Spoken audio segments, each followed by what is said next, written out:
had been asked to give a lecture at Birkbeck University, London, but while sitting in the audience for another lecture, we were told that the lecturer had cancelled. After being spotted in the audience, I was then asked by the organisers if I would be able to stand in and give a spontaneous lecture there and then. What you're about to hear is a recording of that spontaneous lecture, loosely entitled An Introduction to the Occult Art of Law. I kind of set upon this subject called law. I found it very interesting. One of the first guys I met was a guy called John Harris. Some of you may know him. He's passed away last year, and we became friends. It was only through knowing him and doing a lot of research that I realized just how much hold law has over us and our lives and the way we think and the assumptions we make. There's a whole different language. It's known as legalese. It sounds like English, but it isn't. It's got very specific, well-defined meanings, which is why it takes so long to get a legal qualification. And I guess I better start at the beginning. On one side you've got law, and on the other side you've got legal. And they're two entirely different things. Never the twain shall meet, really. To make it quite simple, all acts, statutes, instruments, and what is legal is not law. It's only given the force of law if you consent. Okay? So that just goes on to one side. Legislation are the rules of a corporation, whereas law is kind of natural. It's something you're born with. It's like, as a child, most of us know the difference between right and wrong.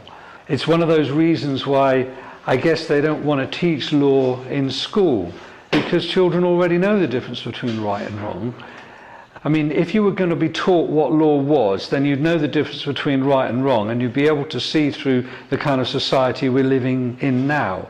So there are good reasons why they don't want to teach you law from a very young age.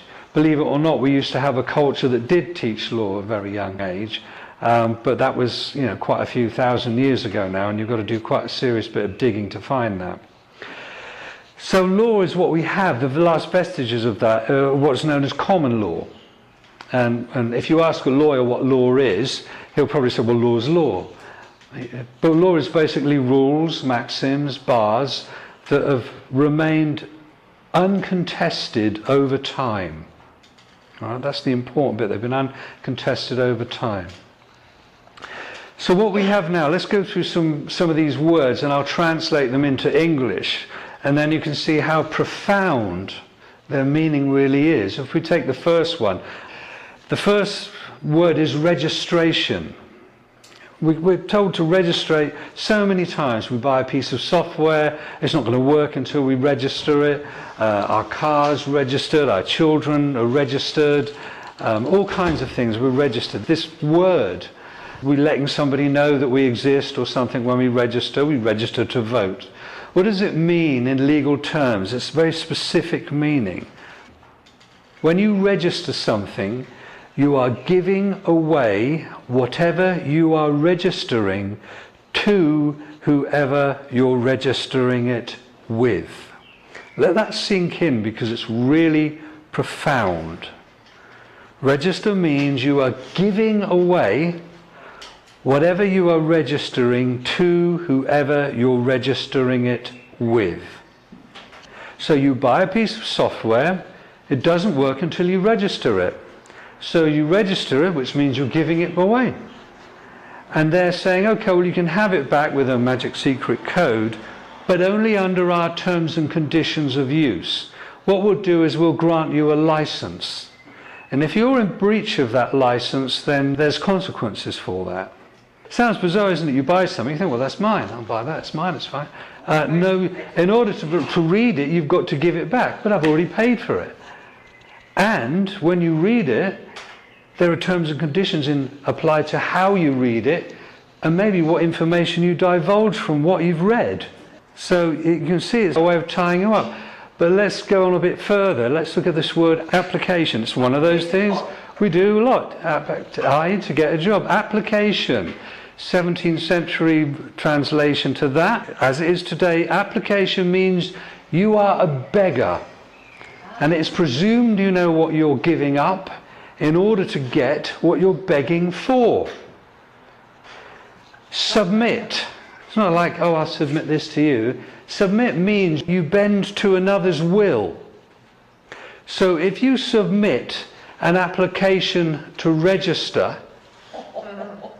what you've done in terms of legal is you've given up all your rights voluntarily. Because remember, there's laws against slavery, but there isn't any law against voluntary slavery.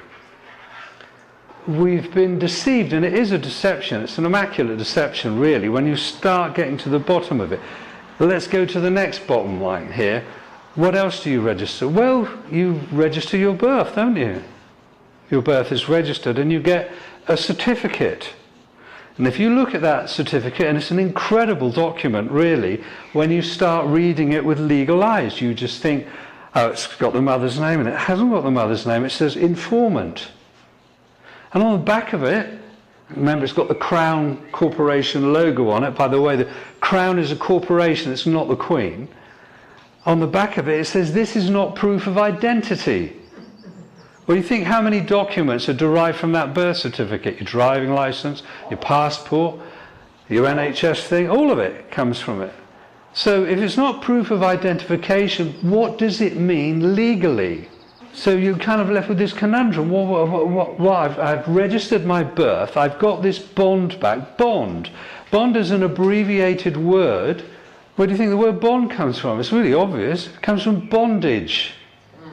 You've been registered. When you register something, you give something away. You've been given into bondage to the Crown Corporation. This is legally what it means. If you're given into bondage to the Crown Corporation, and we can prove it because there's a certificate that says that's the case, what does that mean? What's the bottom line here? Well, I'll go back to a little bit of history now.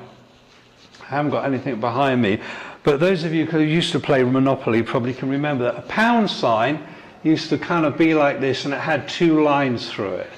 Remember that? Yeah. And the dollar sign had kind of like this S, and it had two lines through it.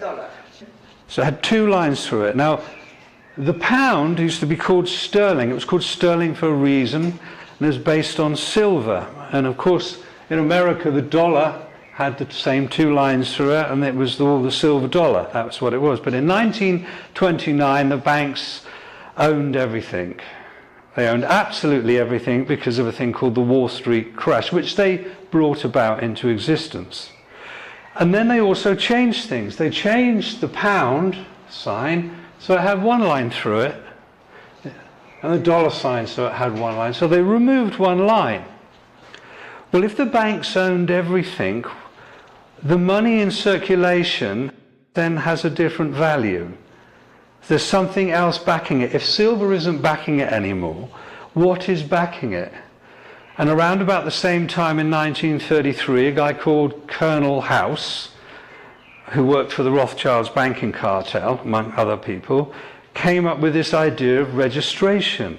And he's quoted as saying, not 1 in a million people will work this out. Because they had to, if the banks own everything, then the country's bankrupt. They have to find a way of carrying on business and commerce, don't they? So they need something else that's backing that currency. The way that it works, and I'll give you a process, because I'm a shrink as well, but I'll give you a process. We deal with things in terms of process, because you can get lost in content, which is the detail of things. So if I was, say, for example, a dairy farmer. Now, I'm a dairy farmer, and the bank says, sorry, Alan, we've made all the money we can, we're going to foreclose on you, you're bankrupt. But good news is we'll keep you on as a manager, seeing as you know a bit about what you're doing. So we now own your farm, and you now work for us. But what we'll do is for every calf that's born, we'll extend you credit based on the milk and cheese and meat that it's going to produce in its lifetime. You register that calf with us, and we'll extend you credit based on the milk and cheese and meat it's going to produce in its lifetime. Well, you are the cattle. You are those course, because when your births were registered, money, it's called a fiat currency, is put into circulation, and it's based on the wealth that you can create in your lifetime, your labour. That's basically what it is. I tend to look at that term as your sweat equity. So that's what backs currency. It's a promissory note. A promissory note is a negotiable instrument. Banks deal in negotiable instruments. It gets worse, believe you me, it gets worse. And I'm probably going a little bit too far, but I guess the point of this talk is to hopefully stimulate you guys to do your own research. So if I can throw enough stuff at you and go, what that guy said can't be true, it can't possibly be true, I'd say, I welcome you. Do your own research and find this out for yourself, because the more people that know this, how we're caught in this situation, the more people that have the knowledge about it, the easier it will be for us to get out of this trap. It does get worse. It gets much worse, actually, when you look at it. For example, there's a thing that goes along with the birth certificate. A bond is created, obviously, a contract, and that's worth money.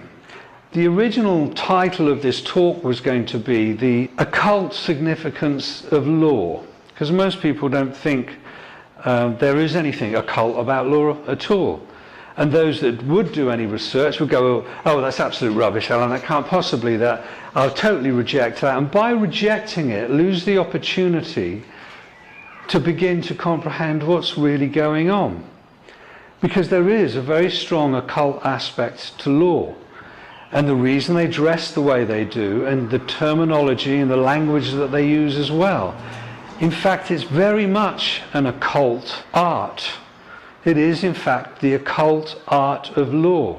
To be a member of the Bar Association goes back to Venice, the Venetians, which isn't a million miles away phonetically from the Phoenicians, who were kind of a race of pirates around the Mediterranean as well. And we have our laws are broken down into different forms of laws, and one of them is called the law of the sea, and one of them in the British Empire was known as Admiralty law as well. So it's very much the law of the sea. The law of business, the law of commerce, the law of money, the law of trading. Trading in slaves, trading in bales and bonds and surety. In fact, the word courtio, which is where we derive the word court from in Roman times, means to deal in bonds and surety. If you wanted justice, you'd go to the basilica. That's where you would get justice. Not a court. Court just deals in bales and bonds. The bench is a place, if I'm a king and I own a marketplace, I've got my guys who are on my firm there, they've got a bench and they settle the disputes in the marketplace, in the bonds and the sureties, what goes on there. If someone's sold something, it's been underweight, then my guys come in and they decide what to do. And if you want to trade in that marketplace, you sign a contract. You have to be allowed, you get a license to trade. Remember I say you register, something's given to you, it's taken back to you. There are now terms and conditions. If you want to trade, you have to register your business. You have to give it all away, and it all comes under one heading, one big pyramid under the top of it, the Crown Corporation. They own it all the businesses, the whole thing, they own it all. It's registered to them. They decide what goes on. They own the money that you have. You think, this is my money in my pocket. It isn't. It's a promissory note. And your tax, some of the tax you pay is the rent for using that. It's theirs. They own it all. It makes sense when it's explained like this. People say, I'm going to pay a tax, I'm going to keep this. And it's rent for their money. They own you.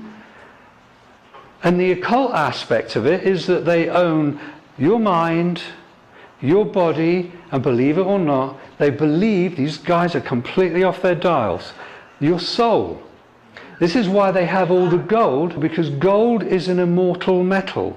This is why they like the precious, they like all that gold. That's why they hold it all, and that's why they circulate money. They now own everything. They have you in bondage. It's a slave-based slave-based society, and it's a voluntary slave-based society. You've volunteered. You've entered into a contract. So when you go, for example, it even gets worse. You're part of a, believe it or not, a death cult. The three forms of law, the first is the Uniform Commercial Code. The second is canon law, the Holy See. And the highest form of law, believe it or not, in this country is Talmudic law. Babylonian Talmudic law. Talmud. Okay, so the first form of law deals in bonds and surety and you as a slave. And as you're owned, they can do exactly what they like to you, and that's exactly what they do. They extend the credit based on the milk and cheese. All right, so you register to vote. I'm just outlining stuff here to hopefully stimulate your own research. You register to vote means you're giving away whatever you're registering to whoever you're registering it with. So what's the process here? Let's just look at the difference. What happens when you vote? You go in there and they give you a bunch of guys you can vote from, and they say to you, you've got to put an X on the box, don't they? And you follow that and you put an X on the box. Only incompetence or illiterate people sign with an X. And what you do when you register to vote, you say, I'm giving up my responsibility.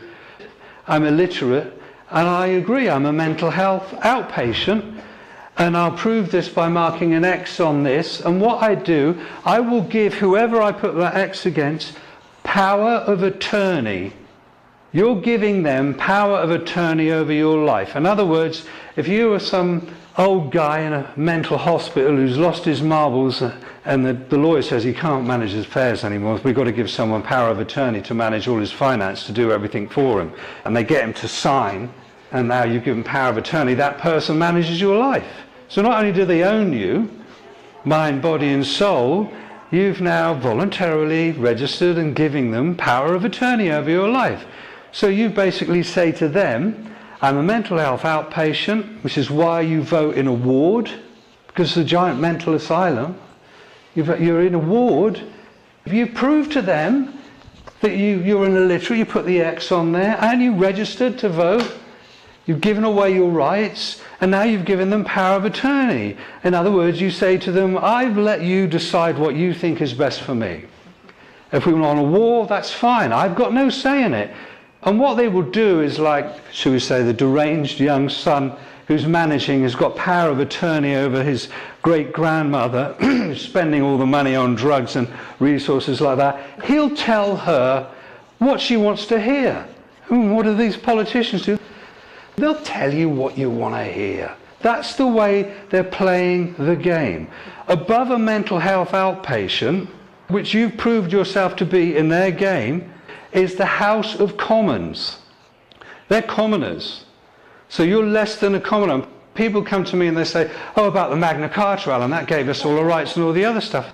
The Magna Carta deals with baron. Baron, French for free man. You're not free, you're a bonded slave. Magna Carta is only pertinent and has any meaning to somebody who's not a bonded slave.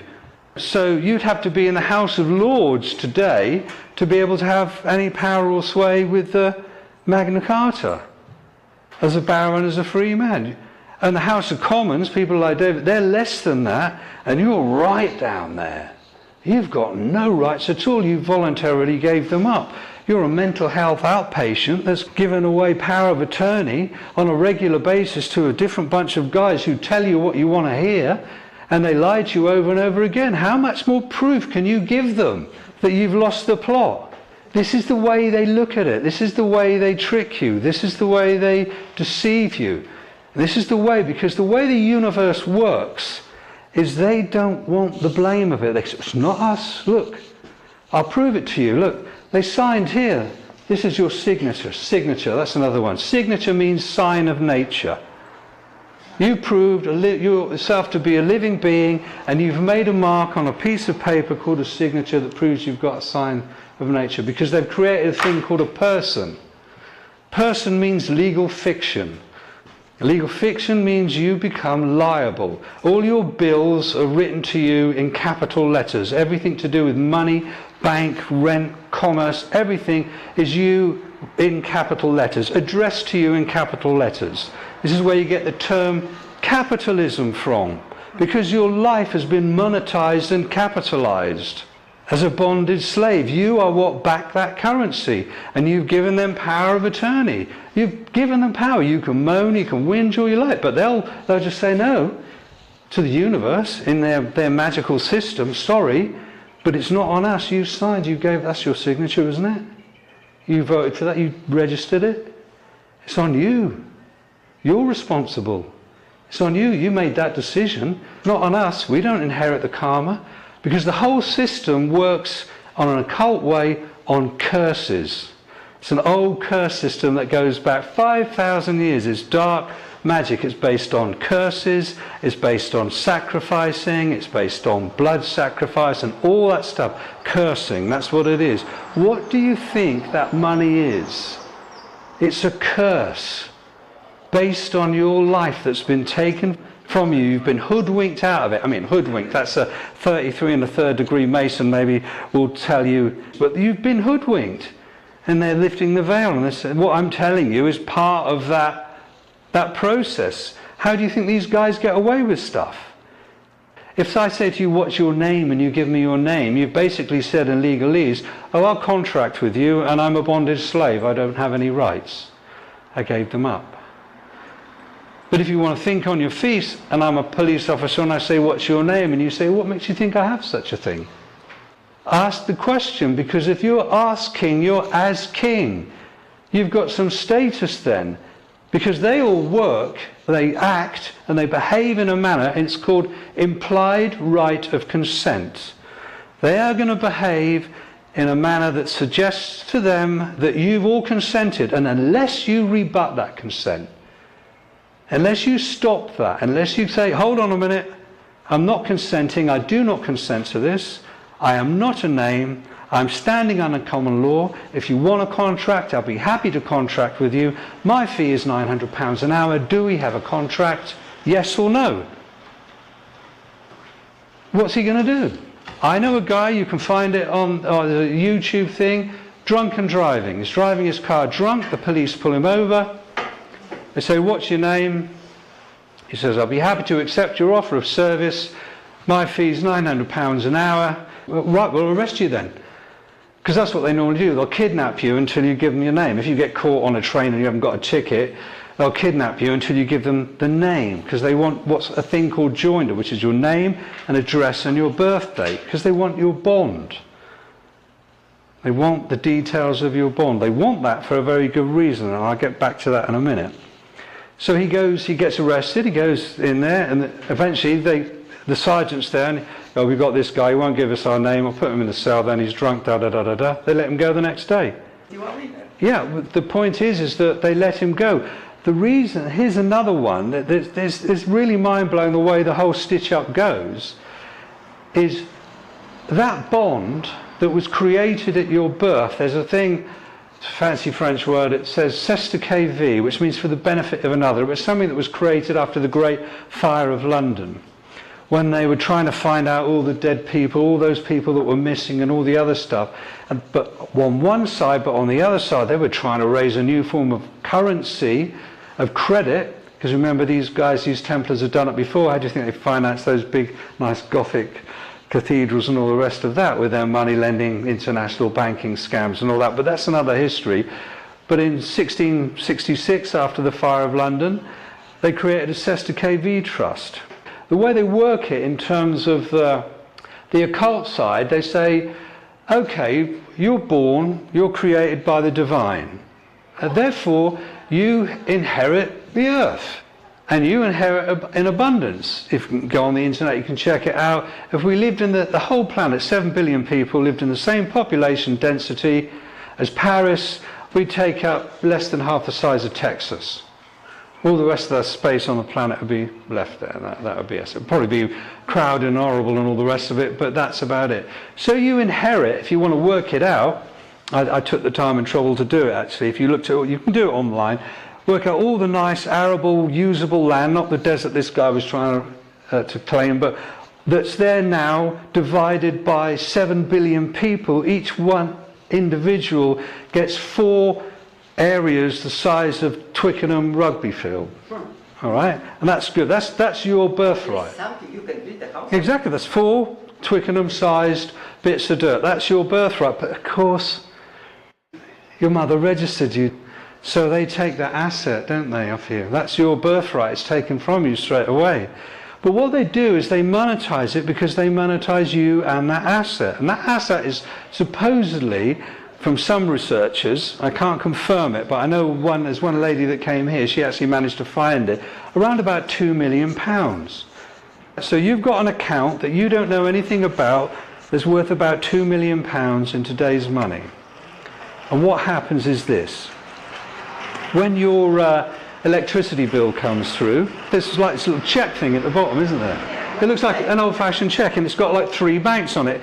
Santander, National Westminster, or something like that. And it says take it to a post office, fill it out and stamp it and all the other stuff.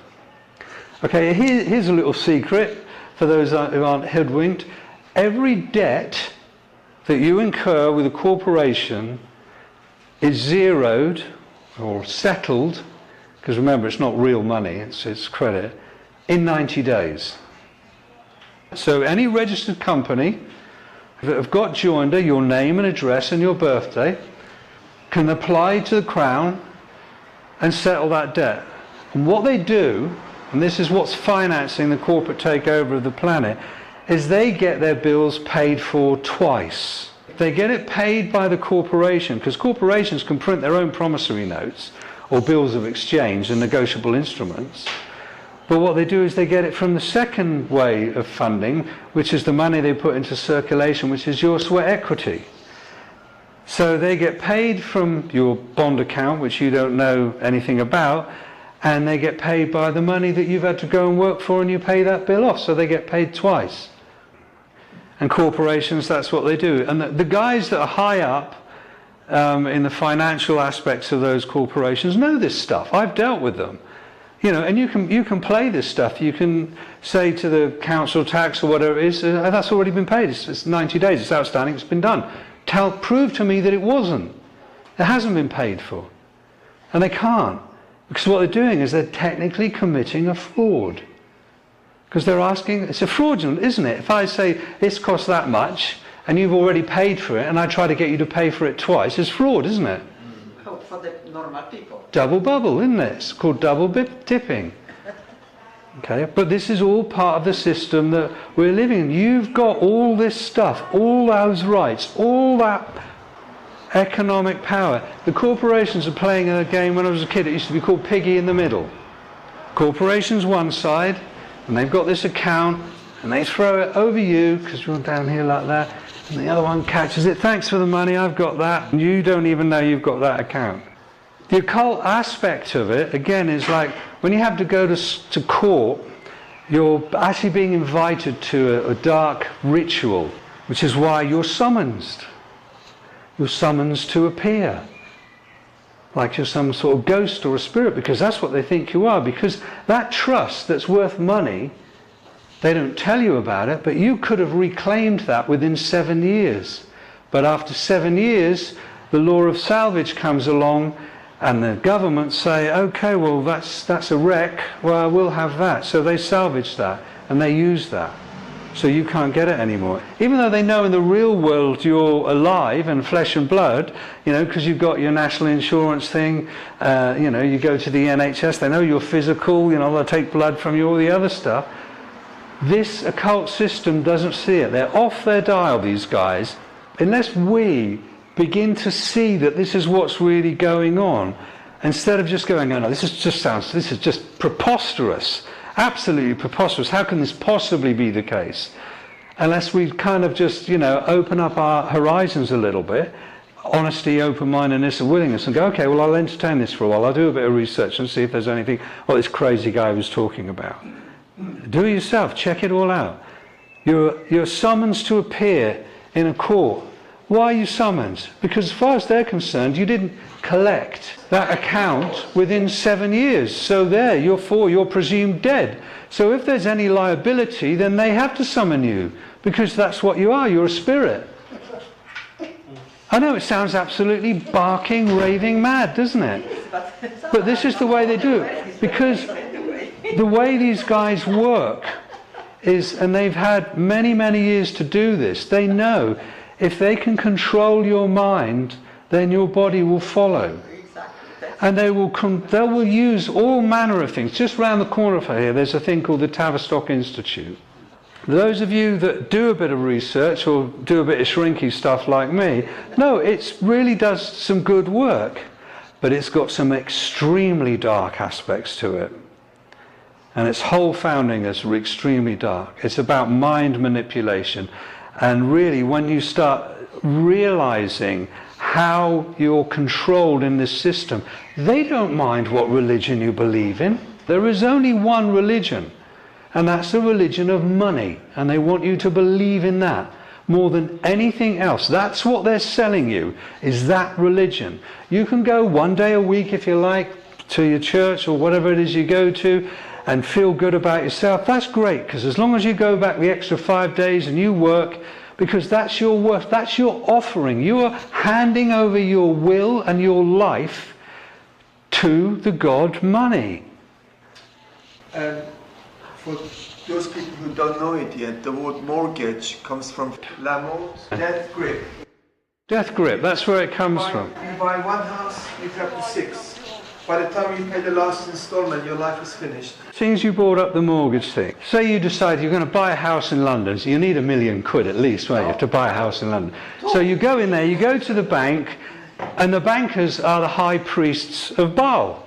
That's right, yeah. All right, God money. They're the high priests. And they sit you down and go, oh, you want to borrow some money? Well, the first thing they want to know is they're putting a scam on you is, what's your sweat equity worth? What do you earn as a slave? How much are you worth as a slave? That's it, first question. So the first thing they do is they'll say, okay, we'll get you to sign this. And what they do is they get you to sign, remember, sign of nature, a promissory note.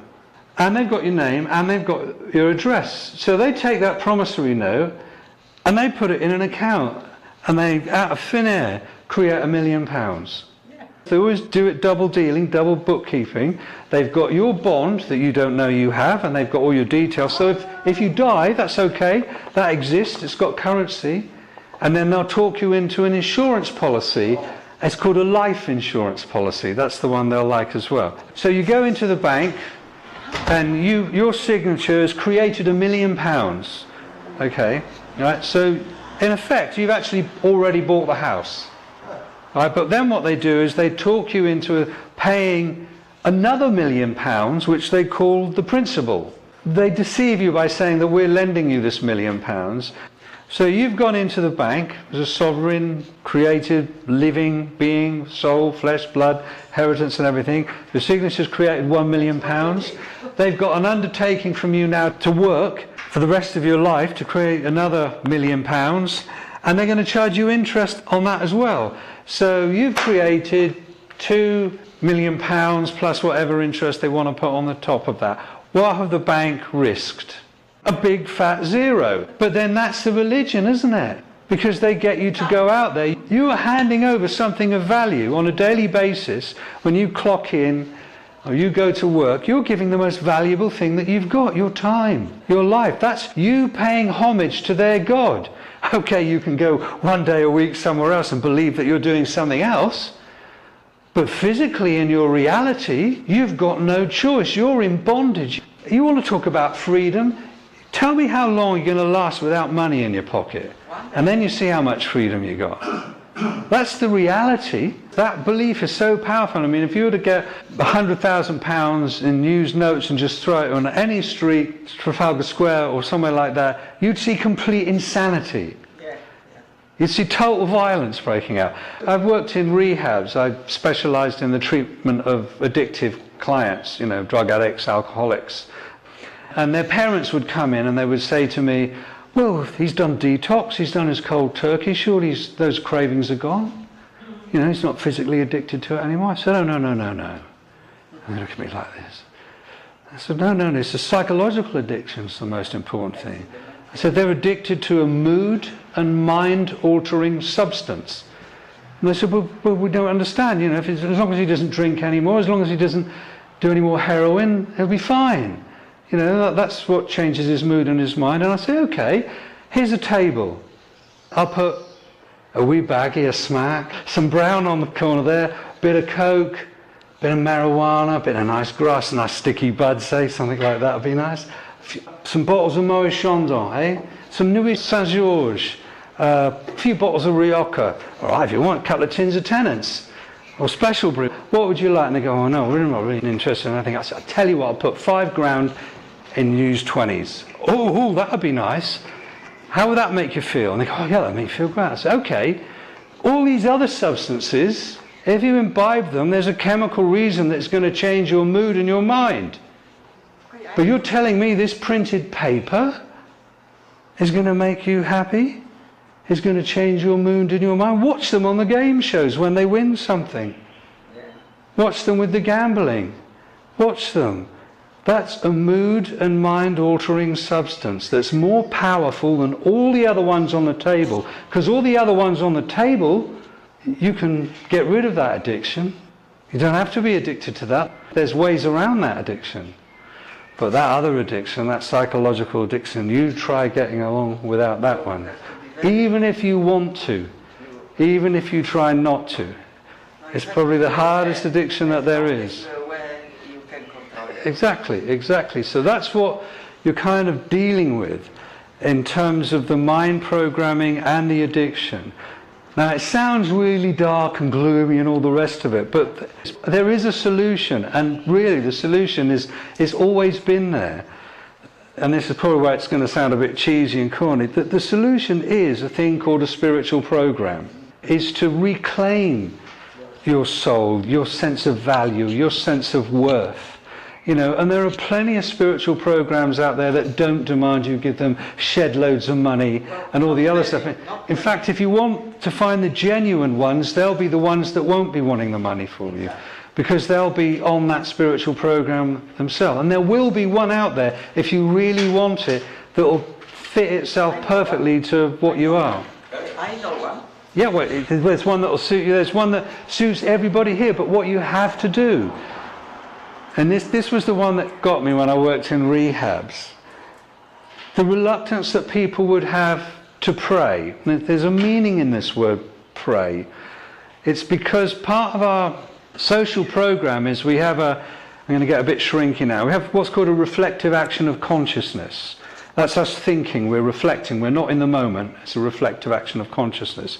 And what tends to orchestrate that, and it's pre-programmed to a certain extent, and it's hardwired in, it's a thing called an ego. It's certainly my old adversary, self-importance, which of course is what the whole money thing gets you in. It's got statutes. Statutes are about status. That's where you get the term statutes from. It's an act, it's not true. It's a fiction. You've been caught, you believed in a fiction, you believe you're something that you're not. It's a deception. Maya. So you're trying to get back to who you really are and what you were really created here to do. And the thing is like when it gets to the making money thing, it's all about competition, isn't it? Dog eat dog, all that stuff. And you can sell anything, you know, you can sell arms, prostitution, drugs, the whole thing. The more money you have, this has been around ever since human beings have been around. So there is a way out. You know, I'm not going to tell you what mine is, but I found that way out, and I'm sure if you really want to, you can find your way out, but you have to do it, because at the end you won't, as I found, you won't find any kind of real value in that money material thing. You have to be true to yourself. You know, that's the important thing. A human being could mend a bird's broken wing and make the desert green again. We have that ability. It's been given to us. There's a difference between given and grant. There's an aspect of you which has been given to you. In other words, you do what you like with them. That aspect of you that has been granted is finite. And that's your life in this particular realm and this dimension. You don't know how long you got.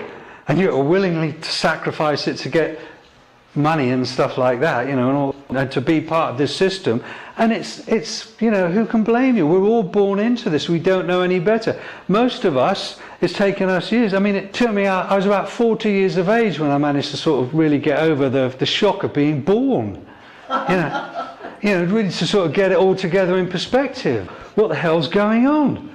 What's all this about?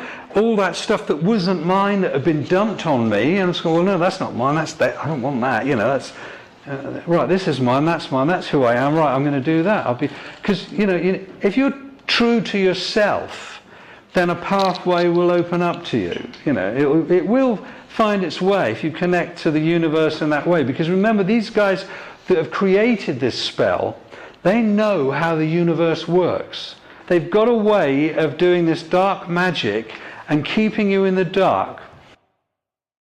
The first solution you need is to learn, is to get some knowledge. The stuff that I've told you, learn that. I'll give you some links at the end. You can do your own research, because then when you see what I've told you is true, you need that, because once you've got that, then you go, well, I need to find a way out of here. You need to realize what your prison's like, how you got in there in order to find a way out, how the door works and stuff like that. And you've always got two options. You can turn around and go, hey, I know this stuff. I'll screw the system now. I'll get as much money as I can out of it. I know guys that do that. They learn all this legal, all this law stuff and everything, and they pass, you know, promissory notes and negotiable instruments. They run frauds. What do you think these guys that are running things do in the City of London? What that place is all about? It's horrendous. Yeah, you can do that if you know what's going on. Or you can be true to yourself. You can say, no, this isn't what I want. I want to get back to this, what I'm supposed to be here, whatever that is. But I'm going to try and find out what that is. Which means I've got to let go of this. So whatever that standard of living I had before, and whatever it was based on, I might have to take a different set of life choices and find out what that is.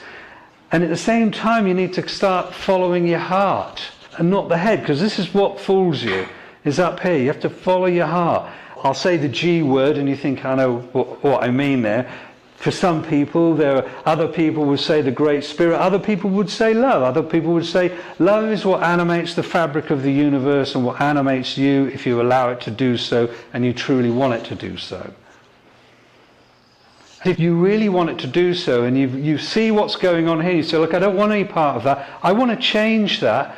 I want to start taking responsibility. I don't want to be somebody that's given their life away, that's a mental health outpatient. I'm letting this system make up their mind for me. In an asylum, I'll just continually moan because I haven't made it my business to find out what's really going on. Even though in my heart, I felt something's wrong.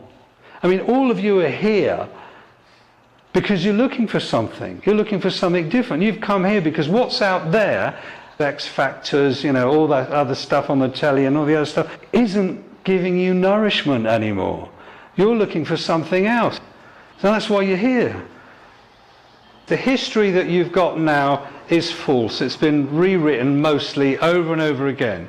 Right? You're just going to have to accept that. It's lots of rewrites just like Hollywood.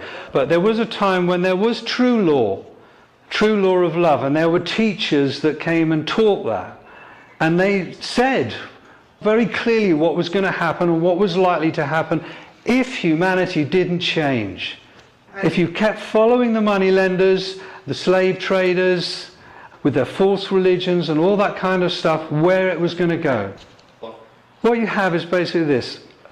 And this goes back to a very old story. And some of you might find this uncomfortable, some of you may not, or some of you may agree.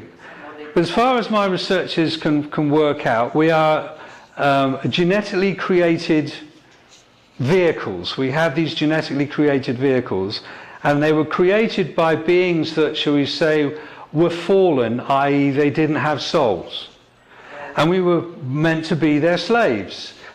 But there was a trick that was paid on them that they hate us for, because it turns out, after they had us being their slaves, being really willing and loving and all the rest of it, they suddenly realised, hold on, these guys have got an aspect of the divine with them. These guys have got a soul. We haven't. And that's why they hate us. And these people, if you want to put it in a psychological term, or these beings, or because I'm not interested, I don't even care if you're a reptilian alien. I'm only interested in one thing. I don't care if you're black, white, yellow, wherever you come from, I'm only interested in one thing, and that's the quality of your consciousness. What is it that's inhabiting the vehicle you're inhabiting? Where's that at? Where does that want to be? Where does that want to go? That's what really matters when you get through all that divisive stuff. That's what's really important. You know, and we really need to just focus simply on that. I met this lovely girl today, young, beautiful, chatty girl. She was Greenpeace. I said to her, "You're selling." Yeah. She said, "No, I'm not. I'm working for Greenpeace. I'm doing something good. The pollution and all the other stuff, the government aren't doing anything, and so we in Greenpeace are doing it." I said, "I bet you feel good about that." She said, "Yeah." I said, "But somewhere along the line, you're going to ask me for a bank account, aren't you?" And she went, "Yeah." I said, "You're selling." I said, "The guys that create this world the way it is with all its pollution are the banksters and the moneylenders. You're working for them. You're selling for them. You're getting work for them. And you're feeling good about it, aren't you?" Look how clever they are. Religions, there's two authorities to get law from. One is from the divine, and the other is from the consent of the people.